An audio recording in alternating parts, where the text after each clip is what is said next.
Hello friends, welcome back to GK Prince Academy. दोस्तों, हम लोग डिस्कस कर रहे थे UP triple S C mains exams lower PCS के जो है टॉपिक वाइज आपदा प्रबंधन, पर्यावरण, पारिस्थितिकी एंड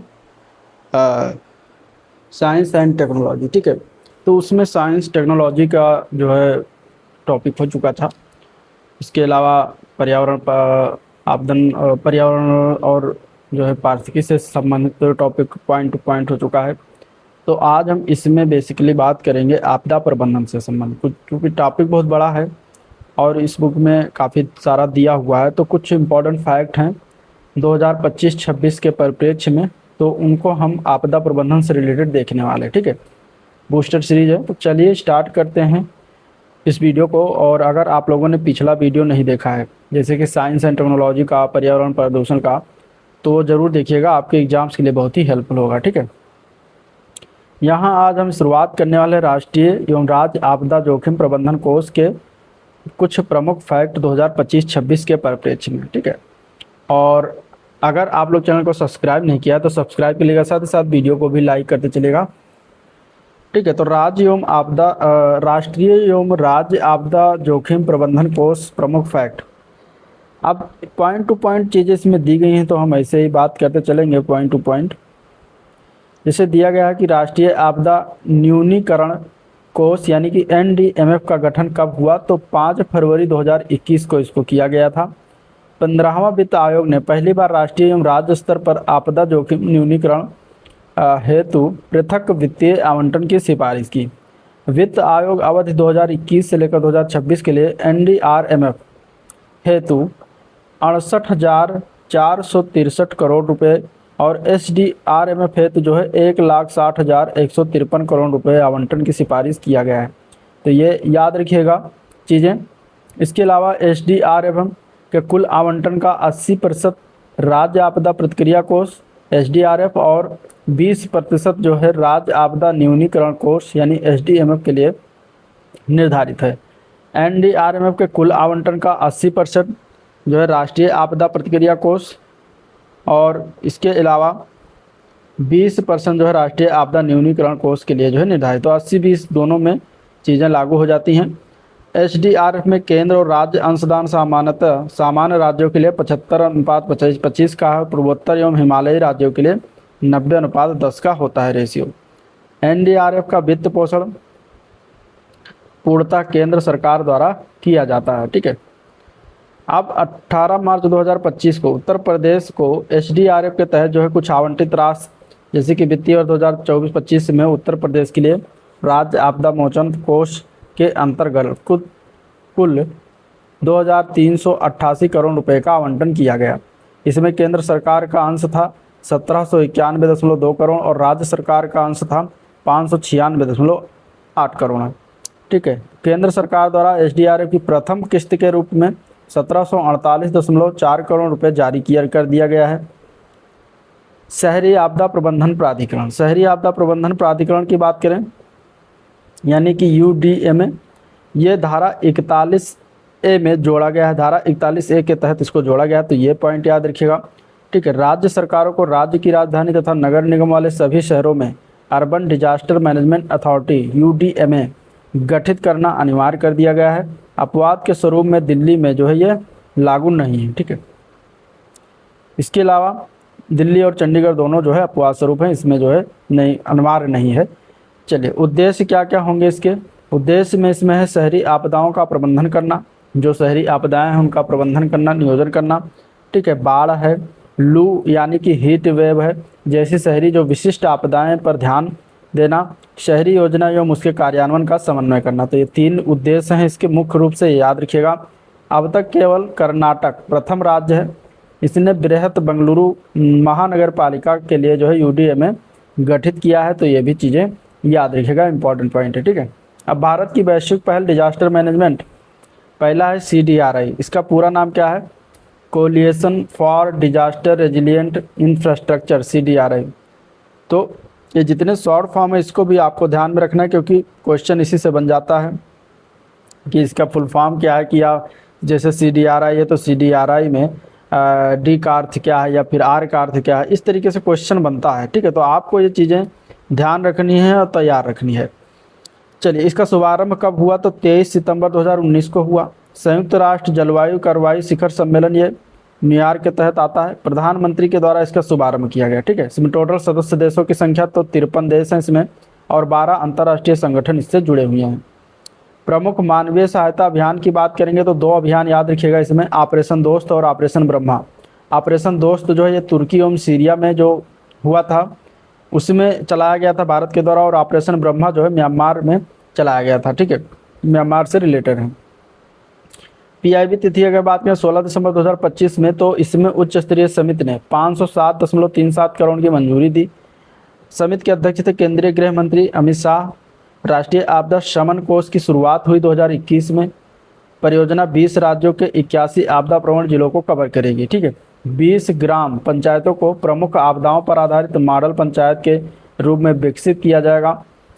इसके अलावा आपदा जोखिम न्यूनीकरण यानी DRR को पंचायती राज शासन व्यवस्था में बॉटम अप दृष्टिकोण से एकीकृत करना भी इसका काम है।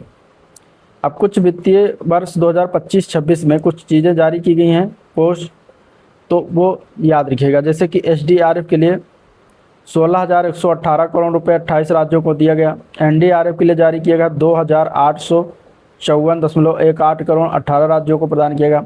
SDMF की बात करेंगे तो इसमें जारी किया गया 5,273.6 करोड़ 21 राज्यों को दिया गया। NDMF की बात करें तो 1,423.06 करोड़ ये 14 राज्यों को प्रदान किया गया है। तो ये वित्तीय वर्ष 2025-26 में कुछ जारी राशि है जो कि याद रखिएगा, पूछा जा सकता है एग्जाम में। ठीक है, इसके अलावा उत्तर प्रदेश राज्य आपदा प्रबंधन नीति, Uttar Pradesh state disaster management policy को 12 जनवरी 2011 में लागू किया गया था, तो ये इम्पॉर्टेंट है, याद रखिएगा। ठीक है, इसके अलावा Sendai framework, Sendai framework for disaster risk reduction, इसको ध्यान में रखिएगा।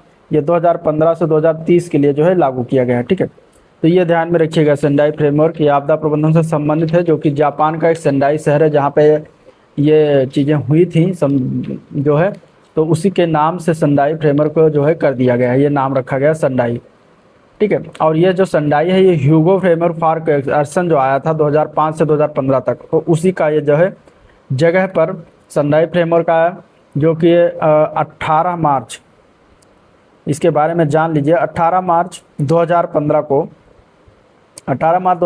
को जो है ये जारी हुआ था, और इसमें अगर हम बात करेंगे तो जापान का सेंडाई जगह पर जो है इसकी स्थापना किया गया था, और इसे 187 जो संयुक्त राष्ट्र सदस्य देश हैं उन्होंने अपनाया हुआ है। ठीक है, इसकी अवधि 15 साल के लिए है, 2015 से लेकर 2030 तक। मुख्य लक्ष्य क्या है? 2030 तक आपदा जोखिम और उससे होने वाले नुकसान को काफ़ी कम करना, जैसे कि जीवन की हानि है, या आजीविका और स्वास्थ्य की हानि है, आर्थिक सामाजिक और पर्यावरण नुकसान है, ये सभी चीज़ें इसमें जो है इसका लक्ष्य रखा गया। 4 इसमें प्राथमिकताएं दी गई हैं, याद रखिएगा। आपदा जोखिम को समझना, दूसरा है आपदा जोखिम प्रबंधन और शासन को मजबूत करना, तीसरा है जोखिम न्यूनीकरण में निवेश बढ़ाना, चौथा इसमें है आपदा तैयारी और पुनर्निर्माण में बिल्ड बैक बेटर सिद्धांत अपनाना। तो इसका एक सिद्धांत है, इसका प्रमुख नारा है क्या है? बिल्ड बैक बेटर, BBB, ये याद रखिएगा। पूछा जा सकता है कि किससे संबंधित है, तो ये सेंडाई फ्रेमवर्क से संबंधित है। ठीक है, किससे संबंधित? सेंडाई फ्रेमवर्क से संबंधित है। तो ये चीज़ें सभी याद रखिएगा। ये ह्यूगो फ्रेमवर्क फॉर एक्शन जो 2005 से 2015 तक आएगा, उसका ये उत्तराधिकारी है, कुल मिला के ये ध्यान रखिए। चलिए, तो ये चीज़ें हो गई। अब आगे कुछ पॉइंट हैं, जो पॉइंट इस तरीके से कुछ दिया गया है। भारत में विकास और पर्यावरण संरक्षण, जैव विविधता और जलवायु कार्रवाई पर कुछ प्रमुख तथ्य और उपलब्धियां दिया गया है, तो इनके बारे में एक एक करके जानते हैं। अब देखिए, पहला यहाँ पे जो दिया गया इसका परिचय। तो भारत 21वीं सदी में पर्यावरण संरक्षण और आर्थिक विकास को एक दूसरे को मजबूत करने वाले स्तंभ मानता है, और जलवायु परिवर्तन को दूर का खतरा नहीं बल्कि वर्तमान विकास की वास्तविकता मानकर सक्रिय समन और अनुकूलन की नीति अपनाई गई है। इसके अलावा भारत जलवायु न्याय, समानता और संवहनीय विकास की वैश्विक आवाज़ है। तो ये कुछ इसके दृष्टिकोण है, चीज़ें हो गई। अब इससे संबंधित जैव विविधता संरक्षण क्या है, ये देख लेते हैं। देखिए, जैव विविधता संरक्षण जो है इसमें कुछ चीज़ें दी गई, जैसे कि भारत 17 मेगा डाइवर्स देशों में सम्मिलित हो गया है, शामिल है, जिसमें विश्व की 2.4 भूमि पर लगभग 8% प्रजातियां निवास करती हैं, जिसमें 96,000 प्लस पशुएं हैं और 47,000 प्लस पादप प्रजातियां हैं जो कि भारत में पाई जाती हैं। इसके अलावा जैव विविधता अधिनियम 2002 का मुख्य कानून CBD 1992-94 का सदस्य। तो CBD क्या है?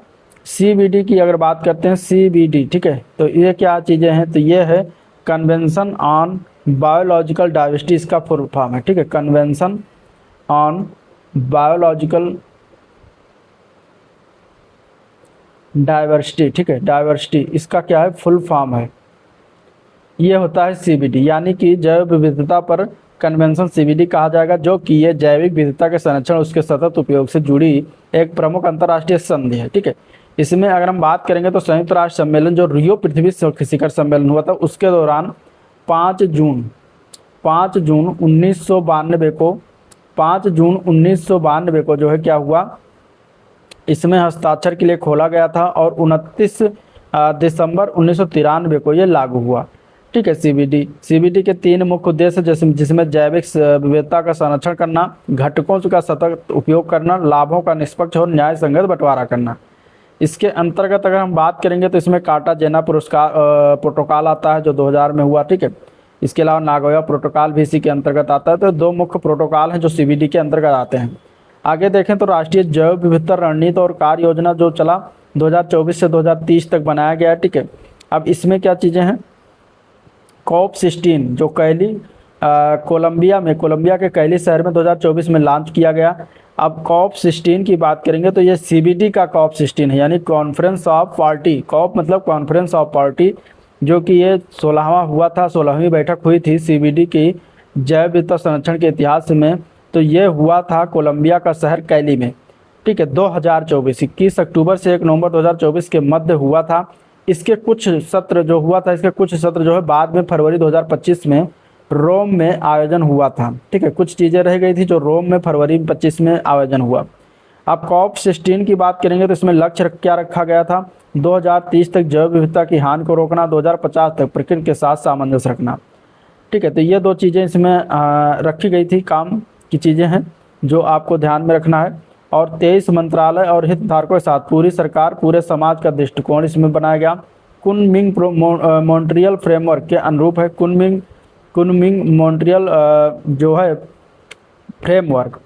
तो कुनमिंग मॉन्ट्रियल फ्रेमवर्क की समीक्षा की बात करेंगे तो दिसंबर 2022 में ये COP15 जो हुआ था, COP15 के दौरान अपनाया गया कुनमिंग मॉन्ट्रियल ग्लोबल जैव विविधता फ्रेमवर्क के बाद ये जो है पहली बैठक थी और इसमें देशों के द्वारा अपने राष्ट्रीय जैव विविधता लक्ष्य की प्रगति की समीक्षा किया गया था। तो ये COP16 का मुख्य उद्देश्य था जिसमें इस फ्रेमवर्क की समीक्षा की गई थी COP16 में, ठीक है। तो ये सारी चीज़ें जो हो गई आपको इसमें ध्यान रखना है। चलिए अगला पॉइंट इसमें देखते हैं। कुछ मुख्य पर्यावरण कानून हैं, जैसे कि वन्य जीव संरक्षण अधिनियम 1972 में आया, ये इससे पूछ लिया जाता है कि, तो आपको ये ध्यान में रखना है। जल प्रदूषण निवारण अधिनियम कब आया? 1974 में। वन संरक्षण अधिनियम 1980 में आया। वायु प्रदूषण निवारण अधिनियम 1981 में। मिलान करने में भी आ सकता है, तो आपको इसको डेट को याद रखना, ठीक है। सीरियल वाइज लिखा हो, सीरियल वाइज अब ऐसे रट लीजिए। पर्यावरण आया इसके बाद, पर्यावरण संरक्षण अधिनियम 1986 जिसको छाता विधान के नाम से जानते हैं। जैव विविधता अधिनियम 2002 आया, इसको भी याद रखिएगा। तो ये सभी चीज़ें आपको इससे एग्जैक्ट याद रखनी, मिलान करने में पूछा जा सकता है, पूछते भी हैं। चलिए अब कुछ संरक्षित क्षेत्र और प्रमुख प्रोजेक्ट हैं 2025 तक के जिसमें शामिल है। संरक्षित क्षेत्र तो 2014 में 745 और 2025 में 1134 जो है संरक्षित क्षेत्र की संख्या हो गई है। प्रोजेक्ट टाइगर 1973 में शुरुआत किया गया भारत में, ठीक है, 1973 में। इसमें 2014 में 46 और 2025 में 58 टाइगर रिजर्व थे, ठीक है। और यहाँ पे अगर हम देखें तो 2022 की जब गणना किए गए तो 3167 बाघ थे, लेकिन अभी अगर रिलेटेड दिया जाए 2026 में नवीनतम आंकड़ा में तो 3682 बाघ हैं टोटल, ये याद रखिएगा, ठीक है। 3682 बाघ। सबसे ज़्यादा बाघ किस प्रदेश में है? तो मध्य प्रदेश में। कितना है? 785 बाघ है मध्य प्रदेश में, ये याद रखिएगा, ठीक है। तो ये चीज़ें याद रखिएगा, ये चीज़ें याद रखिएगा। 785 जो बाघ हैं ये कहाँ पर हैं? मध्य प्रदेश में सबसे ज़्यादा। इसके बाद दूसरे नंबर पर कर्नाटक आता है। कर्नाटक में अगर हम देखें तो कितने बाघ हैं? 563 बाघ हैं। तीसरे पर उत्तराखंड, चौथे पर महाराष्ट्र आता है। तो ये चीज़ें याद रखिएगा। फिर आ जाता है प्रोजेक्ट एलिफेंट, ठीक है। प्रोजेक्ट एलिफेंट 1992 में स्टार्ट हुआ था, ठीक है। और इसमें 26 पहले था, अब 33 अभ्यारण्य हो गए हैं और 150 हाथी गलियारे बनाया जा चुका है। इसके बाद फिर आता है प्रोजेक्ट चीता। इसकी शुरुआत कब हुई? तो 17 सितंबर 2022 को हुआ था। इसकी शुरुआत प्रोजेक्ट चीता की शुरुआत किया गया था। प्रधानमंत्री मोदी ने अपने जन्मदिन के अवसर पर नामीबिया से लाए गए पहले 8 अफ्रीकी चीतों को मध्य प्रदेश के कूनो नेशनल पार्क में छोड़ा था। तो ये चीज़ें हैं। इसमें 2025 तक की बात करेंगे तो गांधी सागर आदि कुल 30 चीते इसमें सम्मिलित हैं। भारत में 19 चीते जन्मे, लेकिन अभी नवीनतम आंकड़ा देखें तो इसमें कुल 53 चीते हो गए हैं भारत में, ठीक है। भारत में क्या है, 53 चीते हो गए हैं और भारत में जन्मे शावकों की संख्या कितनी हो गई है? टोटल 30 हो गई हैं। तो ये नया आंकड़ा है जो याद रखिएगा 2026 के परिप्रेक्ष्य में। फिर अब देख लेते हैं प्रोजेक्ट स्नो लेपर्ड और हिम तेंदुओं की संख्या। इसकी शुरुआत हुई थी 2009 में। कब शुरुआत हुआ था? 2009 में हुआ था, ठीक है। इसका मुख्य उद्देश्य था हिमालय और उच्च हाई एल्टीट्यूड वाले क्षेत्रों में हिम तेंदुओं और उनके प्राकृतिक आवास का संरक्षण करना, उनके स्थानीय समुदायों की भागीदारी को बढ़ावा देना। अब इसके अनुसार जो रिपोर्ट निकाला गया snow leopard population assessment India की रिपोर्ट के अनुसार भारत में कुल हिम तेंदुओं की संख्या कितनी है? 718 अनुमानित किया गया, ठीक है। और 2019 से 2023 की 2025 में दूसरी जनगणना हुई थी इसकी। 718 में अगर हम देखें तो सबसे ज़्यादा किस प्रदेश में पाया जाता है? तो लद्दाख में सबसे ज़्यादा है। लद्दाख में 477 जो है हिम तेंदुआ वहाँ पर पाए जाते हैं। इसके बाद उत्तराखंड का नंबर आता है।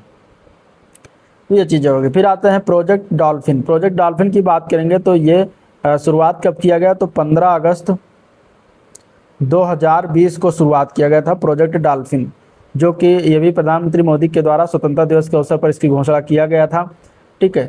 और 15 अक्टूबर 2009 को गंगा डॉल्फिन को राष्ट्रीय जलीय जीव घोषित किया गया था। तो ये भी ध्यान में रखिएगा। कुल इसकी संख्या कितनी है? 6327 कुल संख्या इसकी, ये याद रखिएगा। डॉल्फिनों में 6327 है, ठीक है। इस कुल संख्या में 6324 गंगा नदी की डॉल्फिन है और 3 जो है सिंधु नदी की डॉल्फिन है। तो ये भी याद रखिएगा। 2026 में दूसरा सर्वे अभी होगा, अभी हुआ नहीं है। चलिए, इंटरनेशनल बिग कैट समझौता, इंटरनेशनल बिग कैट अलायंस यानी कि IBCA जिसको शॉर्ट फॉर्म में कहते हैं IBCA बिग कैट अलायंस, जो कि ये दुनिया भर की बड़ी बिल्लियां और उनकी प्रजातियां उनके प्राकृतिक आवास को संरक्षण के लिए भारत में बनाया गया प्रमुख संगठन। तो याद रखना जरूरी है। घोषणा इसकी प्रधानमंत्री मोदी के द्वारा 9 अप्रैल 2023 को किया गया। 9 अप्रैल 2023 को जो है शुरुआत किया गया था, घोषणा की गई थी इस अलायंस की। कर्नाटक के मैसूर में प्रोजेक्ट टाइगर के 50 वर्ष पूरे होने पर यह किया गया था। और इसके बाद 23 जनवरी 2025 को फ्रेमवर्क समझौते के लागू होने के बाद यह आधिकारिक तौर पर एक पूर्ण संदेह आधारित अंतर सरकारी संगठन बन गया। इसका मुख्यालय कहाँ बनाया गया है? नई दिल्ली में। इस संगठन या समझौता का मुख्यालय कहाँ है? नई दिल्ली में भारत में स्थित है, ठीक है। इसमें 7 प्रमुख जो बड़ी प्रजातियां हैं बिल्ली की, उनको संरक्षण पर ध्यान केंद्रित करता है, जिसमें आपका बाघ है, शेर है, तेंदुआ, हिम तेंदुआ, चीता, जगुआर और प्यूमा आते हैं। तो 2025 में टोटल इस यहाँ पे देखें तो 18 सदस्य 2025 तक इसमें हो चुके हैं, 18 देश इसमें जुड़ चुके हैं, ठीक है। चलिए, वन्यजीव सप्ताह 2025, वन्यजीव सप्ताह 2025 की बात करें। देखो, वन्यजीव सप्ताह हर वर्ष कब मनाते हैं? तो 2 अक्टूबर से शुरुआत होता है और ये 8 अक्टूबर तक मनाया जाता है। तो 2025 की बात करते हैं, राष्ट्रीय वन्यजीव सप्ताह के रूप में मनाया जाता है। इसकी शुरुआत कब हुई थी? तो 1952 में इसकी शुरुआत किया गया था, ठीक है। इसके फ्रेम में दिया गया है कि डॉल्फिन चरण 2 शुरुआत किया गया, स्लॉथ, बियर, घड़ियाल आदि परियोजनाएं 2025 के थ्रू इसमें स्टार्ट किया गया है। तो ये सारी चीज़ें हो गई। अब अगला पॉइंट कुछ पारिस्थितिक तंत्र बहाली से संबंधित देख लेते हैं। जैसे कि जैव मंडल रिजर्व की अगर बात करेंगे तो यहाँ पे दिया गया टोटल 18 है, 91,425 वर्ग किलोमीटर है, ठीक है। 13 यूनेस्को WNBR का है, world network for biosphere reserve, यानी बायोस्फीयर रिजर्व का वैश्विक नेटवर्क यूनेस्को के मैन एंड द बायोस्फीयर यानी कि MAB man and the biosphere कार्यक्रम के तहत संचालित होने वाला प्रमुख एक अंतर्राष्ट्रीय नेटवर्क है। WNBR की अगर हम बात करेंगे, इसकी स्थापना तो शुरुआत कब किया गया? यूनेस्को द्वारा 1971 में शुरुआत किया गया था, ठीक है, WNBR का। तो इसके तहत अगर हम देखें 2025 में कोल्ड डिजर्ट हिमाचल में जो है स्थित है कोल्ड डिजर्ट, उसको जो है सम्मिलित किया गया है। अब दुनिया भर के अगर देखा जाए तो 145 देशों में कुल 797 इसमें जो है बायोस्फीयर रिजर्व सम्मिलित हैं। भारत में 18 जो है क्या है अधिसूचित है बायोस्फीयर रिजर्व, और इनमें से कोल्ड रिजर्व जो हिमाचल प्रदेश वाला है वह सहित जो है कुल 13 बायोस्फीयर रिजर्व जो है यूनेस्को के इस वैश्विक नेटवर्क WNBR में हिस्सा बन चुका है। ठीक है, भारत का पहला WNBR में शामिल होने वाला बायोस्फीयर रिजर्व कौन सा है, तो वो उसका नाम क्या है, नीलगिरी। क्या नाम है उसका, नीलगिरी। ये पहला था भारत का जो WNBR में शामिल हुआ था। कब शामिल हुआ था, सन 2000 में। ठीक है, कब शामिल हुआ था, सन 2000 में सम्मिलित हुआ था। तो ये चीज़ें हो गई। एक पेड़ माँ के नाम 2024 में शुरू हुआ, दिसंबर 2025 तक 262 करोड़ इसमें पौधे लगाए जा चुके हैं इस अभियान के तहत। ठीक है, प्रधानमंत्री मोदी के द्वारा शुरुआत किया गया था। आर्द्र भूमि और तटीय, अगर हम देखें तो रामसर साइट की यहाँ पे बात करा जा रहा है। ठीक है, रामसर साइट, भारत में रामसर साइट की अगर बात करते हैं तो देखिए रामसर कन्वेंशन क्या है, तो ये आर्द्र भूमियों के संरक्षण उनके विवेकपूर्ण उपयोग के लिए की गई एक अंतर्राष्ट्रीय संधि है। स्थापना इस पर जो है 2 फरवरी, रामसर साइट की स्थापना कब हुई, 2 फरवरी 1971 को हुआ। ठीक है, ये ईरान का एक शहर है रामसर, वहीं पर हस्ताक्षर किया गया, इसलिए रामसर कन्वेंशन इसलिए कहा जाता है। और इसीलिए 2 फरवरी को हर वर्ष विश्व आर्द्र भूमि दिवस मनाया जाता है। भारत कब इसमें शामिल हुआ था, तो 71 में ये बना, और 1982 मतलब कि 11 साल बाद जो है 1 फरवरी 1982 को भारत इसमें सम्मिलित हुआ, इस कन्वेंशन पर हस्ताक्षर किया था। कुल भारत में रामसर साइटों की संख्या यहाँ पे 98 दिया गया, लेकिन अभी टोटल 100 हो गया है। ठीक है, लेटेस्ट डाटा के अनुसार रामसर साइट टोटल भारत में 100 हो गया है। ठीक है, सर्वाधिक रामसर साइट वाला जो राज्य है वो कौन सा है, तो वो तमिलनाडु है, ये याद रखिएगा। ठीक है, तो ये चीज़ें हो गई। एशिया में नंबर 1 है भारत, एशिया में नंबर 1 है। सबसे छोटा आर्द्र भूमि स्थल रेणुका वेटलैंड, जो कि कहाँ पड़ता है, हिमाचल प्रदेश में, और तमिलनाडु का बेमलूर वेटलैंड कॉम्प्लेक्स, दोनों क्षेत्रफल के मामले सबसे छोटे हैं। सबसे बड़ा आर्द्र भूमि स्थल पश्चिम बंगाल का सुंदरवन वेटलैंड है, ये याद रखिएगा। ठीक है, सबसे पहले बनने वाली साइट की बात करें तो ओडिशा की चिल्का झील सबसे पहली बनी थी 1981 में, जब सम्मिलित हुआ था भारत, तब ये बनाया गया था।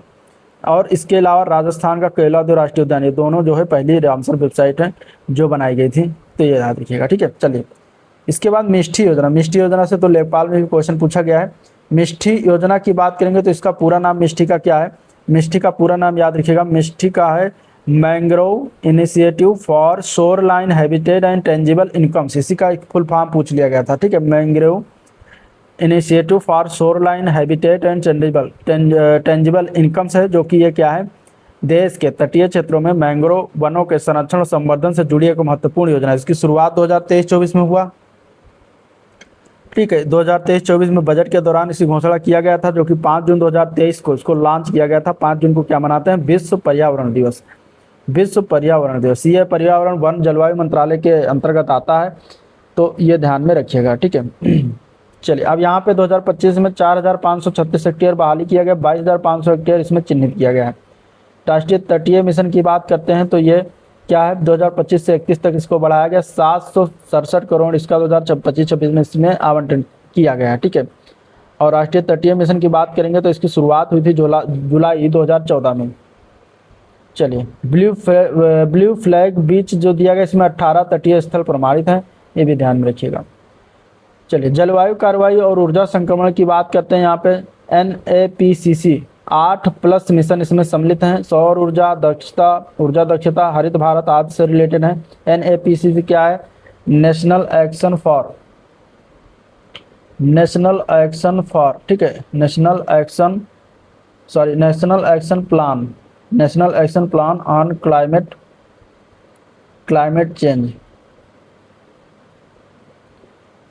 तो ये इसका जो है क्या है, पूरा नाम है। भारत सरकार द्वारा देश में जलवायु परिवर्तन के प्रभाव से निपटने और सतत विकास को बढ़ावा देने के लिए शुरू किया गया रणनीतिक पहल। कब शुरू हुआ, 30 जून 2008 को ये शुरुआत किया गया था। तत्कालीन प्रधानमंत्री मनमोहन सिंह के द्वारा शुरुआत किया गया था। ठीक है, तो इसमें अपडेट जो है, ये चीज़ें अपडेट किया गया। इसके अंतर्गत 8 मिशन है। नेशनल सोलर मिशन उसमें पहला आ जाता है, दूसरा आ जाता है राष्ट्रीय उन्नत ऊर्जा दक्षता मिशन। ठीक है, नेशनल सोलर मिशन NSM, दूसरा इसमें आता है NMEEE है, मतलब national mission for enhance energy efficiency. तीसरा इसमें मिशन कौन सा शामिल है, NMSH यानी कि national mission on sustainable habitat. चौथा मिशन इसमें कौन सा शामिल है, NWM मतलब राष्ट्रीय जल मिशन या नेशनल वाटर मिशन कह सकते हैं। पांचवा मिशन इसमें कौन सा है, ये पांचवा मिशन है, यानी कि हिमालयी पारिस्थितिक तंत्र को बनाए रखने के लिए ये राष्ट्रीय मिशन है, ठीक है। इसके अलावा फिर हरित Bharat mission, national national mission for green India GIM, इसमें शुरू किया गया। फिर इसके बाद सातवां मिशन इसमें है NMSA, ये है national mission for sustainable agriculture, agriculture के लिए है, कृषि के लिए। फिर आता है सबसे आठवां NMSKCC, ठीक है। ये 8 मिशन है। जलवायु परिवर्तन के लिए रणनीतिक विज्ञान का जो है रणनीतिक ज्ञान का मिशन, यानी national mission on strategic knowledge for climate change, ये हो गया। तो ये आपके 8 मिशन इसके तहत जो है सम्मिलित किए गए हैं, चलाया जा रहा है। तो ये आपको ध्यान में रखना है, कोई भी पूछा जा सकता है, ठीक है। NDC की बात करें 2022 में इसका अपडेट क्या दिया गया है, 2022 तक अपडेट, 2030 तक उत्सर्जन तीव्रता को 45% तक कम करना है, 50% तक गैर जीवाश्म बिजली के लिए जो है कम करना है 2025 तक, पहले ये हासिल भी कर लिया गया। NDC क्या है, नेशनली डिटरमाइंड कंट्रीब्यूशन, यानी राष्ट्रीय स्तर पर निर्धारित योगदान, इसका फुल फॉर्म है, जो कि इसे पेरिस समझौता के तहत जो है 5 साल में सभी सदस्य देशों को अपने नए और अधिक महत्वाकांक्षी NDC की महत्वपूर्ण जलवायु परिवर्तन फ्रेमवर्क को सौंपने होते हैं। ये चीज़ हो गई।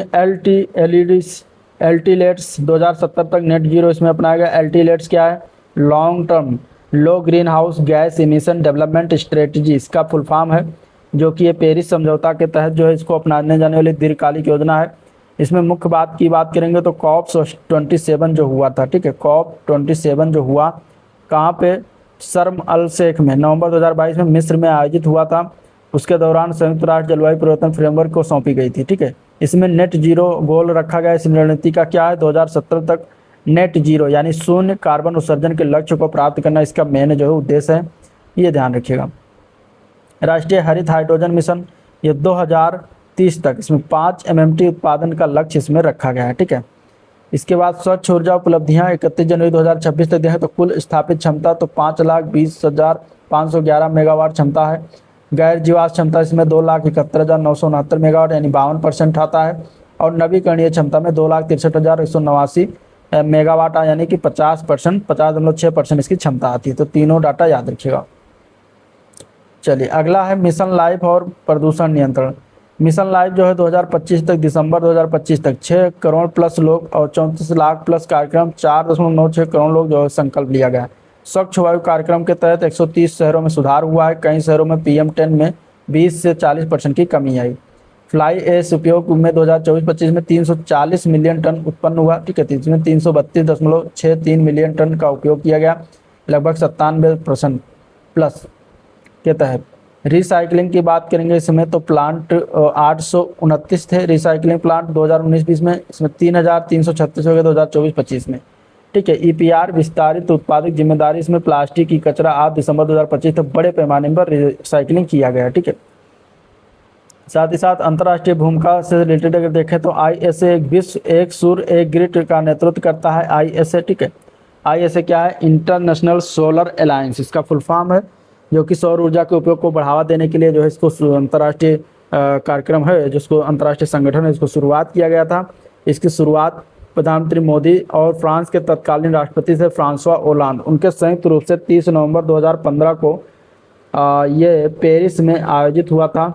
क्या पेरिस में आयोजित हुआ था COP21 जलवायु सम्मेलन वाला COP21, और उसी के दौरान इसकी स्थापना किया गया था।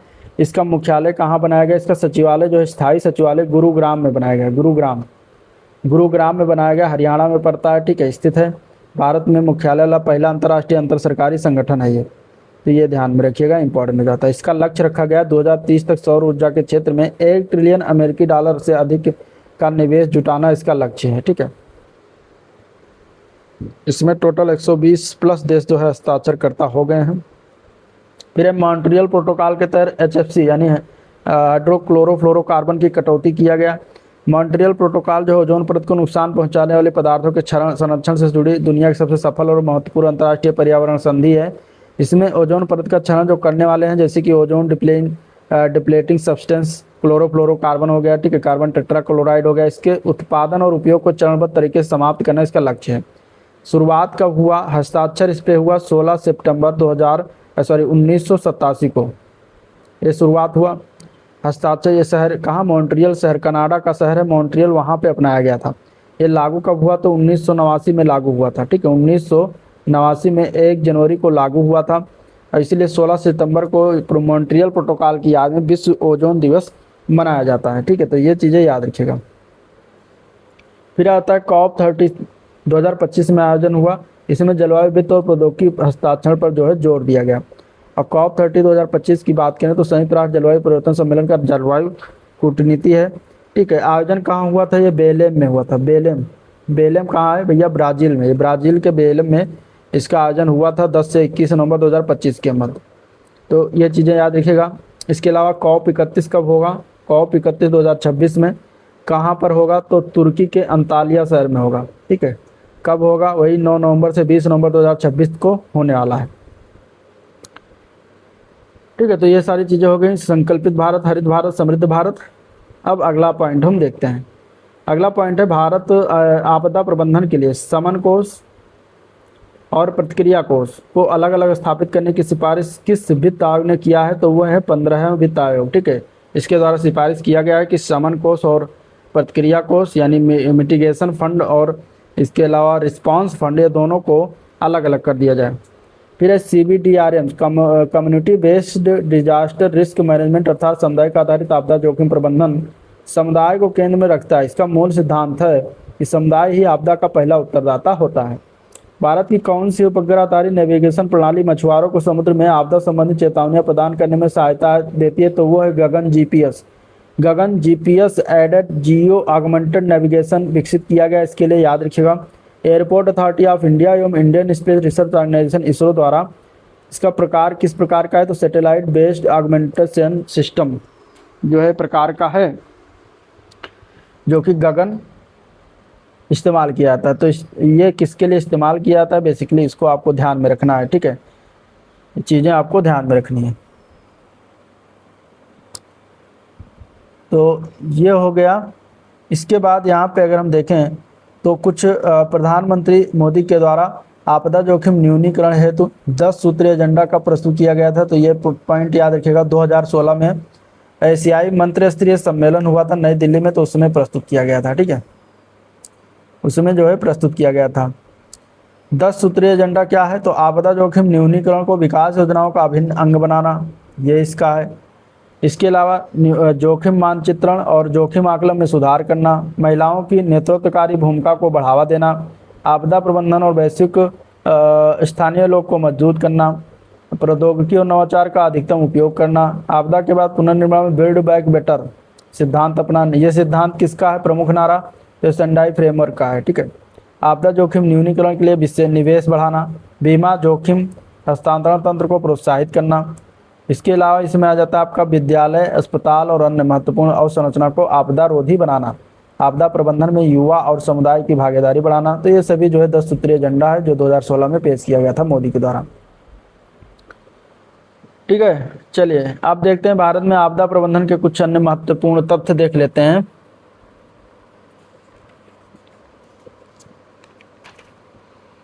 अब इसमें प्रश्न है, प्रश्नवार है, मतलब प्रश्न दिया गया उसका उत्तर इस तरीके से बनाया गया है इसको। ठीक है, भारत में आपदा प्रबंधन 1990 के दशक तक किस मंत्रालय के अधीन था, ये बताना है। तो ये कृषि मंत्रालय के अधीन था, ये इसका आंसर हो जाएगा। ठीक है, किसके अधीन था, कृषि मंत्रालय के अधीन था। इसके अलावा हाई पावर्ड कमेटी यानी HPC का गठन कब और किसकी अध्यक्षता में हुआ, तो अगस्त 1999 में JC पंत की अध्यक्षता में हुआ था, यह ध्यान में रखिएगा। फिर आते हैं किस आपदा प्रबंधन में भारत में आपदा प्रबंधन अधिनियम लाने की प्रक्रिया तेज हुई थी, तो 2004 में हिंद महासागर सुनामी आया था, उसके तहत उसके बाद जो है आपदा प्रबंधन अधिनियम 2005 जो है लाया गया। आपदा प्रबंधन अधिनियम जो बना ये किस धारा के अंतर्गत बना था, ये आपको आंसर बताना है, कौन सी धारा थी जिसके अंतर्गत बनाया गया। आपदा प्रबंधन अधिनियम 2005 किस सरकार के कार्यकाल में लागू हुआ, तो UPA 1 की सरकार, प्रधानमंत्री मनमोहन सिंह के कार्यकाल में ये लागू हुआ था। अगला क्वेश्चन है कि कोविड-19 महामारी के दौरान कौन सा पुराना अधिनियम अपर्याप्त माना गया, तो वो था महामारी रोग अधिनियम 1897, इसको जो है अपर्याप्त माना गया, तो इसमें संशोधन भी किया गया होगा।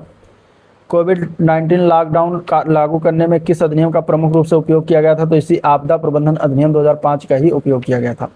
आपदा प्रबंधन का नोडल मंत्रालय कौन होता है? ठीक है, आपदा प्रबंधन जो है उसका नोडल मंत्रालय है गृह मंत्रालय इस समय। ठीक है, मिनिस्ट्री ऑफ होम अफेयर्स गृह मंत्रालय होता है।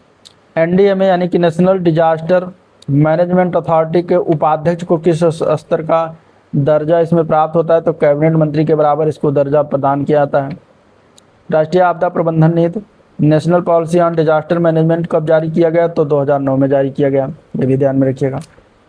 ठीक है, आपदा प्रबंधन जो संशोधन विधेयक आया 2024, ये किसके तहत जो है इसमें धारा 60A जो जोड़ी गई है वो किससे संबंधित है? जो आपदा प्रबंधन अधिनियम 2024 संशोधन अधिनियम था उसके तहत आया है। तो ये आपदा संबंधी सरकारी निर्देशों के अनुपालन से संबंधित धारा 60A जो जोड़ी गई है। ठीक है, धारा 60A के अनुसार सरकार द्वारा जारी आपदा संबंधी निर्देशों का पालन न करने पर अधिकतम कितना जुर्माना लगाया जा सकता है? तो अधिकतम 10,000 रुपये का जुर्माना लगाया जा सकता है। ठीक है, अधिकतम कितना? 10,000 रुपये का जुर्माना लगाया जा सकता है। किस संशोधन के तहत 60A जोड़ा गया था? तो आपदा प्रबंधन संशोधन अधिनियम विधेयक 2024 के तहत जोड़ा गया। पहले राष्ट्रीय आपदा प्रबंधन योजना तैयार करने की जिम्मेदारी किसकी थी? तो राष्ट्रीय कार्यकारी समिति की होती थी। ठीक है, 2024 संशोधन के अनुसार राष्ट्रीय आपदा डेटाबेस का रखरखाव कौन करेगा? तो एनडीएमए करेगा, नेशनल डिजास्टर मैनेजमेंट अथॉरिटी करेगा। आपदा प्रबंधन अधिनियम 2005 की धारा 46 के तहत किस कोष का गठन किया गया है? तो वो है राष्ट्रीय आपदा प्रतिक्रिया कोष, NDRF, national disaster response fund का गठन किया गया। ठीक है, आपदा प्रबंधन अधिनियम 2005 की धारा 47 के तहत किस कोष का गठन किया गया है? तो इसके तहत राष्ट्रीय आपदा शमन कोष का गठन किया गया, नेशनल डिजास्टर मिटिगेशन फंड, ये दोनों याद रखिएगा। एनडीआरएफ का उपयोग जो है किस कार्य के लिए किया जाता है?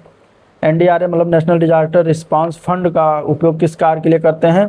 तो आपदा के बाद राहत एवं प्रतिक्रिया कार्य के लिए करा जाता है। एनडीएमएफ का उपयोग किस कार्य के लिए करा जाता है? तो आपदा जोखिम न्यूनीकरण और शमन कार्यों के लिए करा जाता है। फिर इसका अगला जो क्वेश्चन है वो है कि 15वें वित्त आयोग ने आपदा निधियों को उपयोग का कौन सा अनुपात जो है निर्धारित किया था? तो 80% रिस्पांस के लिए और 20% शमन के लिए, ये जो है निर्धारित किया गया है 15वें वित्त आयोग के द्वारा। ठीक है, तो ये चीज़ें याद रखिएगा, ध्यान में रखिएगा। इसके अलावा राष्ट्रीय कार्यकारी समिति की अध्यक्षता कौन करता है? तो केंद्रीय गृह सचिव करेगा। एनडीआरएफ की स्थापना कब हुई? तो 19 जनवरी 2006 को इसकी स्थापना किया गया था। एनडीआरएफ का गठन किस अधिनियम के तहत किया गया था? तो आपदा प्रबंधन अधिनियम 2005 के तहत किया गया। फिर आते हैं एनडीआरएफ का नोडल मंत्रालय कौन सा है? तो गृह मंत्रालय होगा। एनडीआरएफ का आदर्श वाक्य क्या है? तो सेवा एवं निष्ठा है। ठीक है, एनडीआरएफ में कुल कितनी बटालियन है? तो 16 बटालियन है। सीएसएसआर का फुल फॉर्म तो collapse structure search and rescue इसका फुल फॉर्म है। सीबीआरएन का फुल फॉर्म क्या है? तो chemical, biological, radiological and nuclear इसका फुल फॉर्म है। भारत में सीबीआरएन आपदाओं से निपटने के लिए विशेष रूप से प्रशिक्षित बल कौन सा है? तो एनडीआरएफ है। K9 यूनिट किससे संबंधित है? तो प्रशिक्षित खोजी कुत्तों की इकाई से संबंधित है। ठीक है, फिर आ जाते हैं विक्टिम लोकेटिंग। 30 नंबर क्वेश्चन है विक्टिम लोकेटिंग डिवाइस, वीएलडी का उपयोग किसके लिए करते हैं? तो मलबे में फंसे लोगों का पता लगाने के लिए करा जाता है। आरआरसी का फुल फॉर्म क्या है? तो आरआरसी का फुल फॉर्म है रीजनल रिस्पांस सेंटर। ठीक है, विदेशों में आपदा आने पर सहायता प्रदान करने वाला भारतीय आपदा बचाओ बल कौन सा है? तो वो एनडीआरएफ ही है। एसडीएमपी का फुल फॉर्म क्या है? तो स्टेट डिजास्टर मैनेजमेंट प्लान इसका फुल फॉर्म है। एसडीएमपी कौन तैयार करता है? तो एसडीएमपी जो है एसडीएमए तैयार करता है, यानी स्टेट डिजास्टर मैनेजमेंट अथॉरिटी तैयार करती है। सामान्य राज्यों में एसडीआरएफ में केंद्र और राज्य का अंशदान का अनुपात तो 75:25 का है, और अगर इसी में केंद्र और राज्य का अनुपात अगर देखें विशेष और पूर्वोत्तर राज्यों में तो एसडीआरएफ में तो 90:10 का है। कितना है? 90:10 का होता है। ठीक है, उत्तर प्रदेश में बाढ़ की समस्या मुख्यतः किन क्षेत्रों से संबंधित है? तो पूर्वांचल और तराई क्षेत्र से संबंधित है। उत्तर प्रदेश में भूकंप जोखिम वाले मुख्यतः किस सीमा से जुड़े हैं? तो नेपाल सीमा से सटे जिले हैं। ठीक है, उत्तर प्रदेश में सूखे की समस्या मुख्यतः किस क्षेत्र में पाई जाती है? तो बुंदेलखंड क्षेत्र में पाई जाती है। कहाँ पाई जाती है? बुंदेलखंड क्षेत्र में पाई जाती है। इसके अलावा उत्तर प्रदेश में कौन से जिले भूकंप के उच्च जोखिम यानी जोन 4 क्षेत्र में आते हैं? तो महाराजगंज, श्रावस्ती, बहराइच। आप जो नेपाल सीमा से सटे जिले हैं वो जोन 4 के अंतर्गत आते हैं, तो यह ध्यान रखिएगा। ठीक है। किस आपदा के लिए उत्तर प्रदेश में दामिनी ऐप का उपयोग किया जाता है? तो ये आकाशीय बिजली की पूर्व चेतावनी के लिए दामिनी ऐप का इस्तेमाल करते हैं। सचेत ऐप का उद्देश्य क्या है? तो किसानों एवं नागरिकों को मौसम और आपदा संबंधी पूर्व चेतावनी देना। ये दामिनी सचेत ऐप का इस्तेमाल इसके लिए करते हैं। ये दोनों ऐप याद रखिएगा, क्योंकि अभी जो पेपर हुआ था एक लेटेस्ट, तो उसमें 2 ऐप के बारे में पूछा गया क्वेश्चन है। ठीक है। अब एनडीआरएफ और एसडीआरएफ में अंतर क्या है दोनों में? तो जो कि अगर एनडीआरएफ की बात करेंगे तो इसका फुल फॉर्म है national disaster response force, SDRF state disaster response force. ये नेशनल स्तर, राष्ट्रीय स्तर का होता है, राज्य स्तर का होता है। इसका नियंत्रण केंद्र सरकार या गृह मंत्रालय के अधीन होता है। इसका नियंत्रण जो है राज्य सरकार और गृह विभाग के अंतर्गत होता है। पूरे देश में लागू होता है एनडीआरएफ, एसडीआरएफ संबंधित राज्य के भीतर। ये केंद्रीय विशेषज्ञ आपदा प्रतिक्रिया बल है, ये राज्य स्तरीय आपदा प्रतिक्रिया बल है। CRPF, BSF, CISF, ITBP, SSB, Assam rifles इसके अंतर्गत आते हैं स्रोत। और इसमें राज्य पुलिस, पीएसी एवं अन्य राज्य बल आता है स्टेट में। बड़े एवं गंभीर आपदाओं में विशेषज्ञ बचाव कार्य करता है, राज्य स्तर पर त्वरित राहत एवं बचाव कार्य करता है।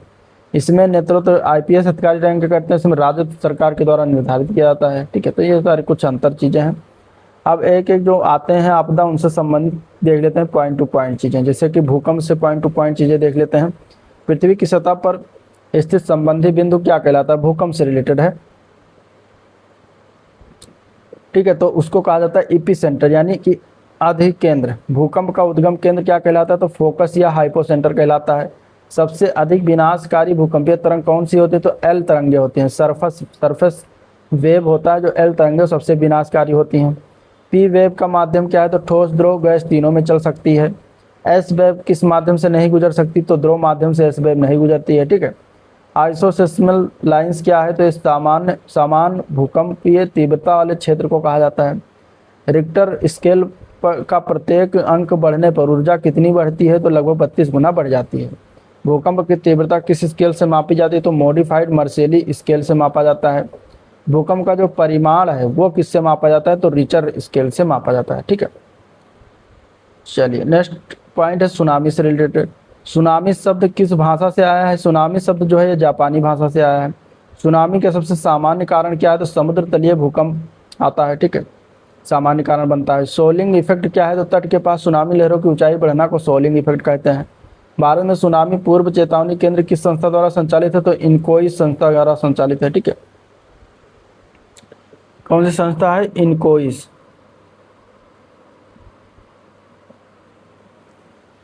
भारत में सुनामी पूर्व चेतावनी केंद्र इनकोइस मतलब कि the Indian national centre for ocean ocean information service इसका पूरा नाम है, जो कि ये 1999 में इस्टेब्लिश हुआ था। ठीक है। चलिए Indian tsunami early warning centre कहाँ स्थित है? तो हैदराबाद में स्थित है। भारत में सुनामी चेतावनी प्रणाली कब शुरू हुई? तो 2007 में शुरू हुआ था। विश्व सुनामी जागरूकता दिवस कब मनाया जाता है? तो ये 5 नवंबर को हर वर्ष मनाते हैं। ठीक। अब भूस्खलन से संबंधित क्वेश्चन देख लेते हैं लैंडस्लाइड से। भूस्खलन संभावित क्षेत्रों का मानचित्रण कौन करेगा? तो जीएसआई करता है, जियोलॉजिकल सर्वे ऑफ इंडिया। ठीक है। इसका पूरा नाम है। स्लोप स्टेबिलिटी का क्या महत्व? तो ढाल की स्थिरता निर्धारित करना। ठीक है। भारी वर्षा भूस्खलन क्यों बढ़ाती है? तो मिट्टी के जल भराव से घर्षण क्या होता है? कम हो जाता है। इनफिल्ट्रेशन भूस्खलन को कैसे प्रभावित करती है? तो मिट्टी को अस्थिर बनाकर भूस्खलन की संभावना बढ़ाती है। लैंडस्लाइड सस्पेक्टेबिलिटी मैप कौन बनाता है? तो जीएसआई ही बनाया गया। और लैंडस्लाइड एटलस ऑफ इंडिया कौन प्रकाशित करता है? तो जीएसआई प्रकाशित करता है। ठीक है। अब चक्रवात से रिलेटेड देख लेते हैं। कोरियोलिस फोर्स का संबंध किससे होता है? तो चक्रवात से होता है। चक्रवात बनने और समुद्री सतह का न्यूनतम तापमान कितना होना चाहिए? तो 27 डिग्री सेंटीग्रेड होना चाहिए। चक्रवात का प्रमुख ऊर्जा स्रोत क्या है? तो गुप्त ऊष्मा होती है। ठीक है। चक्रवात के केंद्र का शांत क्षेत्र क्या कहलाता है? तो आई कहला जाता है, आई सेंटर। भारत के सबसे अधिक लाइटनिंग प्रोन कौन से राज्य हैं? तो उसमें उड़ीसा है, बिहार है, मध्य प्रदेश है, सभी होते हैं। चलिए जीरो कैजुअलिटी अप्रोच किस राज्य से जुड़ी है? तो उड़ीसा से जुड़ी है। जब फानी चक्रवात आया था उसमें जीरो कैजुअलिटी अप्रोच अपनाई गई थी। उष्णकटिबंधीय चक्रवातों के नामकरण कौन समन्वय करता है? तो WMO करता है, ठीक है। स्कैप पैनल होता है वो करता है WMO, याद रखिएगा। सूखा से संबंधित देख लेते हैं प्रश्न।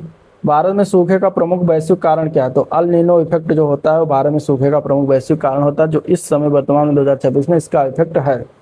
एल नीनो का संबंध किस महासागर से है? तो प्रशांत महासागर से है। ला नीना का प्रभाव सामान्यतः किस पर पड़ता है? तो वर्षा में वृद्धि करता है, ठीक है। तो एल नीनो का उल्टा ला नीना होता है। भुवन पोर्टल क्या है? भुवन पोर्टल जो है ये आपदा प्रभावित क्षेत्रों की मैपिंग और नुकसान आकलन के लिए उपयोग किए जाने वाला पोर्टल है।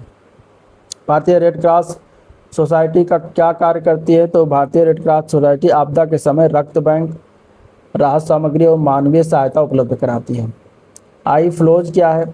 आई फ्लोज क्या है? तो मुंबई के लिए विकसित AI आधारित शहरी बाढ़ पूर्वानुमान प्रणाली है, ठीक है। एज कंप्यूटिंग क्या है? तो डेटा को स्थानीय स्तर पर प्रोसेस करके त्वरित निर्णय लेने में मदद करती है, एज कंप्यूटिंग कहलाती है। ऑन बोर्ड AI का है, यानी कि सैटेलाइट और ड्रोन में लगी AI केवल महत्वपूर्ण जानकारी भेजकर समय बचाती है। ब्लॉकचेन क्या है? तो ब्लॉकचेन की बात करें तो राहत सामग्री और धन वितरण में पारदर्शिता और ट्रैकिंग सुनिश्चित करता है ब्लॉकचेन। WFP का ब्लॉकचेन उपयोग क्या है? तो WFP की अगर हम बात करेंगे तो WFP का ब्लॉकचेन उपयोग क्या है? तो शरणार्थियों तक सहायता पहुंचाने के लिए ब्लॉकचेन तकनीक का सफल उपयोग होता है WFP, ठीक है। WFP IoT और वेरिएबल टेक क्या है? तो IoT internet of things rescue कर्मियों की लोकेशन, स्वास्थ्य और सुरक्षा की निगरानी करता है। स्मार्ट सेंसर का उपयोग क्या है? तो जंगल की आग जैसी घटनाओं को शुरुआती चेतावनी देते हैं। रेस्क्यू रोबोट क्या है? तो मलबे में फंसे लोगों की खोज और बचाव कार्य के लिए सहायता करते हैं। एक्सोस्केलेटन क्या है? तो बचाव कर्मियों को भारी वजन उठाने में मदद करने वाला रोबोटिक सूट है, ठीक है। AI आधारित 7 दिवसीय पूर्वानुमान क्या है? तो IMD और CWC द्वारा बाढ़ एवं मौसम की 7 दिन पहले भविष्यवाणी की प्रणाली होती है। गूगल फ्लड हब क्या है? तो AI आधारित वैश्विक बाढ़ पूर्वानुमान प्लेटफॉर्म है, ठीक है। WEF टेक्नोलॉजी मॉनिटर 2025 क्या दर्शाता है, क्या बताता है? तो ये अगर हम बात करेंगे तो 85% से अधिक देशों ने आपदा प्रबंधन में डिजिटल तकनीक अपनाई है। ऑपरेशन दोस्त 2023 क्या है? तो तुर्की भूकंप में भारत का अंतर्राष्ट्रीय राहत और बचाव अभियान जो था उसको ऑपरेशन दोस्त नाम दिया गया था, ठीक है। नेक्स्ट जेन कम्युनिकेशन क्या होती है? तो आपदा के दौरान निर्बाध संचार हेतु उन्नत संचार प्रणालियाँ होती है। 5G 6G नेटवर्किंग स्लाइसिंग क्या है? 5G 6G नेटवर्क स्लाइसिंग क्या है? तो आपदा के समय आपातकालीन सेवाओं के लिए अलग नेटवर्क आरक्षित करा जाता है। Hazard risk vulnerability assessment HRVA कब अपनाया गया? तो 1991 में अपनाया गया। भारत में भूस्खलन नोडल एजेंसी आपदा प्रबंधन के लिए कब अधिकृत हुई? तो 2017 में अधिकृत हुई थी, ठीक है। NDMA की पहली स्टेटस रिपोर्ट कब जारी हुई? तो 2011 में जारी हुआ। आपदा प्रबंधन विषय को संवैधानिक विषय कब माना गया? तो 2024 में माना गया। COP28 में loss and damage fund for all कब अपडेट किया गया है? तो 2023 में अपडेट किया गया। 15वें वित्त आयोग की अवधि जो है कब रही? तो 2021 से 2026 तक इसकी अवधि रही, ठीक है। आपदा मित्र योजना का पायलट प्रोजेक्ट कब शुरू हुआ? तो 2016 में शुरुआत हुआ। Iris disaster resilient infrastructure system का अनावरण कब हुआ? तो 2021 में इसका अनावरण हुआ, ठीक है।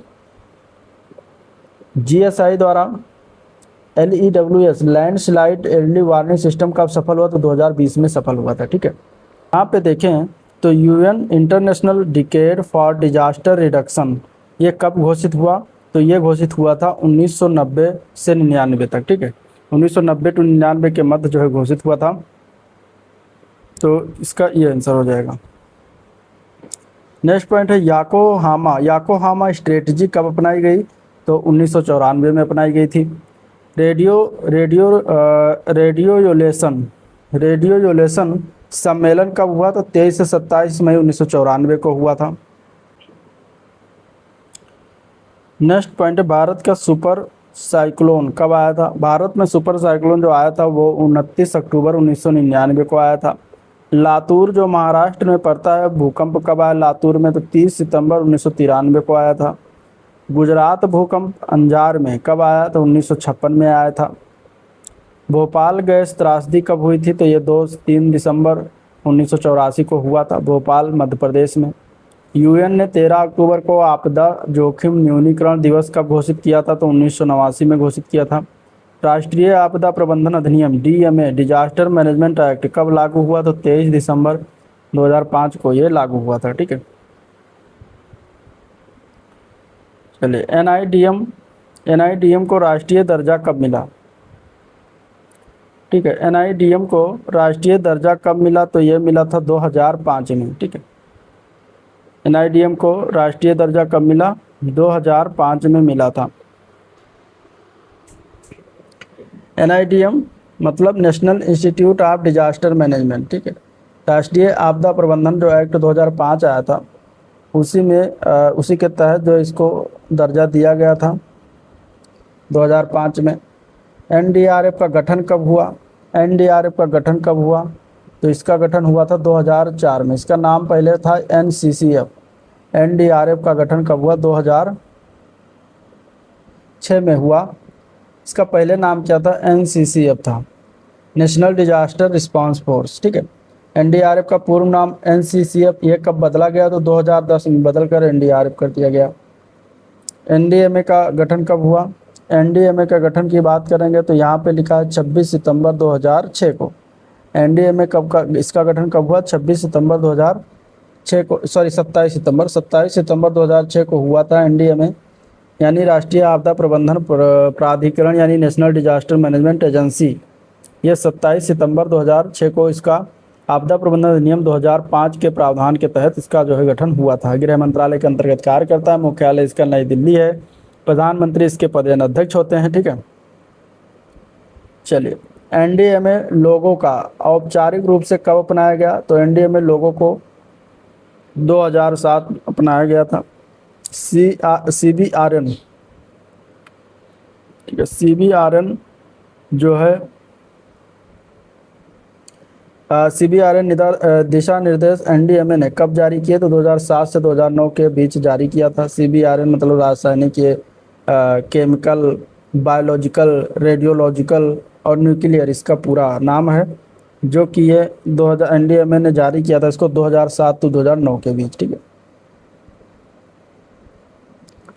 चलिए अगला पॉइंट देखते हैं। भारत में सुनामी प्रारंभिक चेतावनी केंद्र ITWEWC यानी Indian tsunami early warning centre कब शुरू हुआ? तो 15 अक्टूबर 2007 को शुरू हुआ था। भुवन पोर्टल कब लॉन्च हुआ? तो 15 अगस्त 2009 को इसरो के द्वारा लॉन्च किया गया। नेशनल स्कूल सेफ्टी प्रोग्राम कब शुरू हुआ? तो 2011 में शुरू किया गया। हुदहुद चक्रवात राहत कार्य कब हुआ? तो ये 23 अक्टूबर 2014 को हुआ था। हुदहुद चक्रवात आया था। ठीक है, उत्तराखंड केदारनाथ आपदा कब घटित हुई थी? तो जून 2013 में घटित हुई थी। स्मार्ट सिटी पहल कब शुरू हुई? तो 2015 में भारत में शुरुआत किया गया था। नेपाल भूकंप कब आया था? तो ये 25 अप्रैल 2015 को आया था। ठीक है, होग्यो फ्रेमवर्क कब लागू हुआ? तो 2005 से 2015 के बीच ये लागू हुआ था। अब इसकी जगह पे जो है सेंडाई फ्रेमवर्क है, 2015 से 2030 के मध्य कार्य कर रहा है। तो इसकी जगह पे अब ये शुरुआत है। ठीक है, चलिए विश्व आपदा न्यूनीकरण सम्मेलन हो गयो, ये जनवरी 2005 में लागू हुआ। NDRF को इन सारक से कब मान्यता मिली?